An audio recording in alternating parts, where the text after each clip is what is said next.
Hello everyone, welcome to my new mini blog. তোমাদের সাথে আজকে আমি চলে এসেছি আবার একটা ছোট্ট মিনি ব্লগ শেয়ার করতে। এখানে দেখতে পাচ্ছ যে পুজো চলছে। এটা হলো ষষ্ঠী পুজো, 21 দিনের দিন যেটা হয়েছিল। আর এটা হয়েছিল আমার বাপের বাড়িতে, কিন্তু এই ষষ্ঠী পুজোর নিয়মটা হলো আমার শ্বশুরবাড়ির নিয়ম।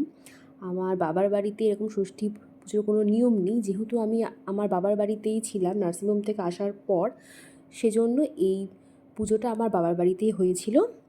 আর এখানে দেখতে পাচ্ছ আমি আমার পুচকু সোনাকে শুইয়ে দিলাম। এটা হলো একটা নিয়ম, যেখানে পুকুর কেটে বাচ্চাকে শুইয়ে দিতে হয়। এটা আগে করা হতো মাটিতে, তো এখন তো আর সেসব হয় না।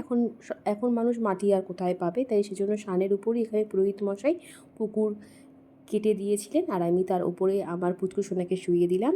আর এরপর আমি অঞ্জলি দিচ্ছি। আমি সেদিন সকাল থেকে না খেয়েই ছিলাম। তো চলো টাটা, তোমাদের সাথে আবার নেক্সট মিনি ব্লগ শেয়ার করব।